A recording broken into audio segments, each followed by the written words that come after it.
Hey guys, what's up? So this week I'm going to be talking through how to survive in the woods tactically, as in you're on the run from somebody and you have to disappear into the woods. For example, I'm in the mountains of Casper, beautiful place, absolutely gorgeous, and I'm going to show you how to survive up here. Today, though, we are going over the packing list. What you should bring with you when you are doing these kinds of things. What I got right here is a Jeep backpack.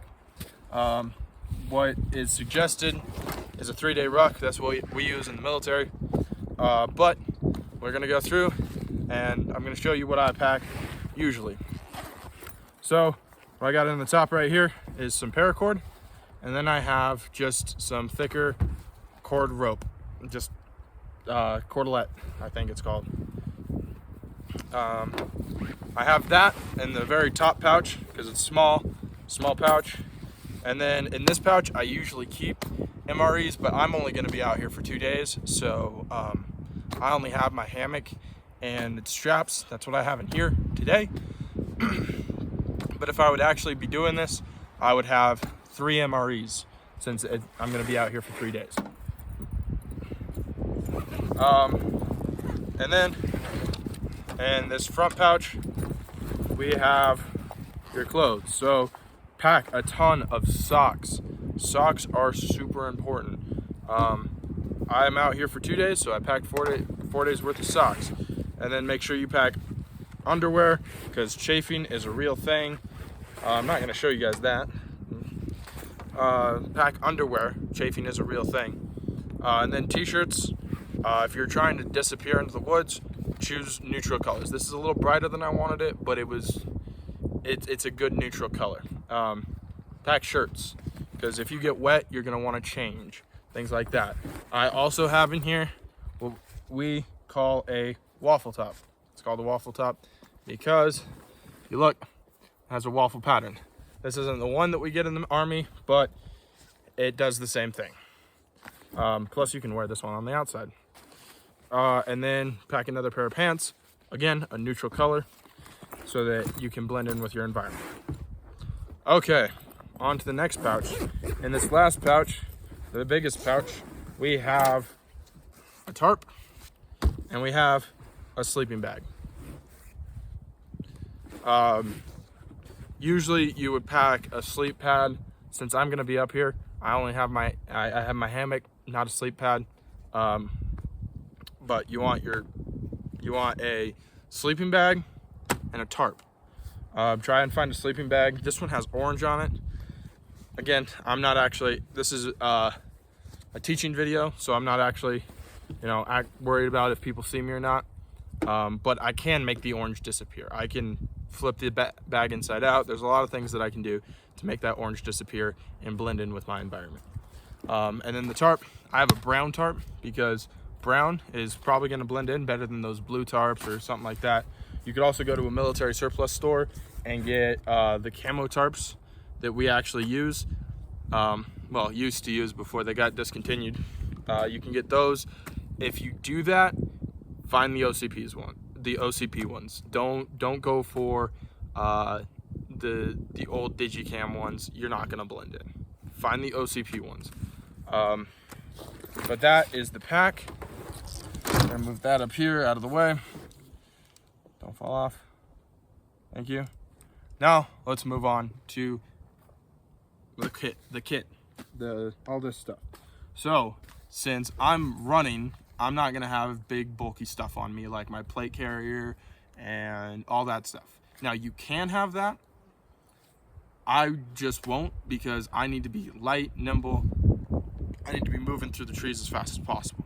And so what I got is I got my 3 mags right here on my chest rig. Got my 3 mags. And here you can keep stuff like a protractor because you're gonna need a protractor. You're gonna want a protractor, pens, things like that. If you have a map. Now, if you don't have a map, that's a whole nother story. But you keep protractor.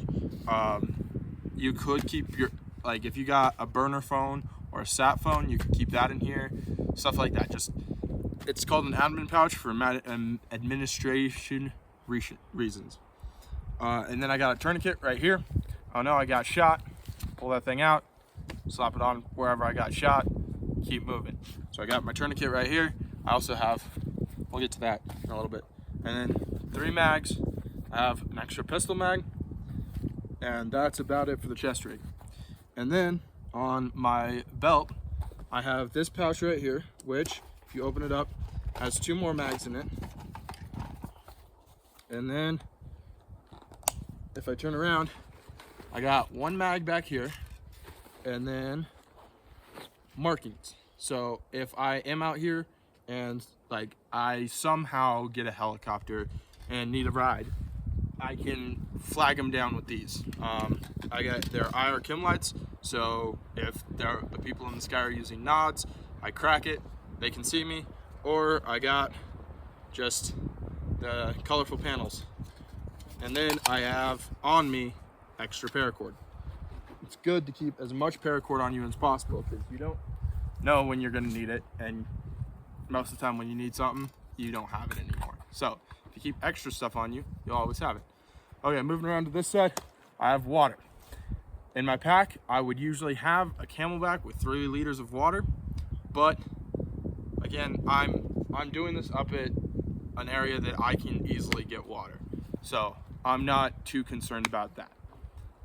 So I got my water bottle right here. In this pouch, I have Ear Pro. Okay, that's empty. I would have Ear Pro. And then, yeah, that's about it. And then right here, I got my IFAK. So that has chest seals, everything you, chest seals, gauze for packing, gauze for wrapping, everything you need in there. And then all the way up back to the front, I have my Taurus G3. Unload, show clear. Safety's back on. But I got my Taurus G3 right here. And if you get a holster, go with another neutral color. Neutral colors are very, very, very important for these kinds of things, because this kind of looks like a rock. It's not the greatest neutral color. Black or tan would be a little bit better, but this actually works pretty well. But it's a neutral color, harder to see, easier to blend in. Another thing, when you get a holster to go on your belt, on your hip, whatever, that's not a concealed carry holster, make sure it has some kind of mechanism. This one has, right here, there's a little finger thing where I have to push it up and then pull out. Make sure you have something like that, so if you do have someone chasing you, they can't just walk up and pull your weapon out. Plus, if you feel that, you can just boom. But I have my pistol on my hip. And then moving on to one of the last things is my AR. So right here, I have my AR-15. Has 1 mag in it. It's unloaded. So I'm gonna unload, show clear. Boom. It's completely clear. Mag's empty. But I got my AR that you guys saw in the last video. And that's what I would be carrying, because it's light. If, oh no, I get engaged, it's right there. It's a good weapon system. Plus you can carry a lot of ammo for it. And then we're going to move on to what I am wearing. So let's take this chest rig off. Okay. So what I have on right now is I basically got my uniform on. It's my combat top with my normal bottoms. They're summer bottoms. What we call summer bottoms. And what it is it's just camouflage pants, camouflage top, so you can just blend in. And then from my feet, I have Garmont combat boots on. Garmonts are my favorite boot. They're just comfortable. I've had these things for about a year and a half now. I've put them through rigorous stuff. I went to JRTC. We did Mountain Peak in them. These boots have been through a lot and they're still going. Like, there's no holes, they're good to go. So that's what I got. Usually I would have a Velcro belt underneath this for my battle belt, but I kind of left my Velcro belt back at base when I came home for leave. So boots, that's what you're gonna want, are boots. Pants, they are a neutral color or camouflage, so you can blend into your environment. A top that's neutral colors or camouflage, so you can blend in again. And then what I like to do is I like to wear sunglasses. These ones have blue on them. I don't know where my camo ones went. I was looking for them. But I wear sunglasses, first of all, so that I can see easier out around me. I'm not squinting and trying to see around me. And then, in case I do get into a firefight and a round flips up out of my weapon system and hits me in the eye, I have my glasses. And then I wear a baseball cap just because now that's more that's covered.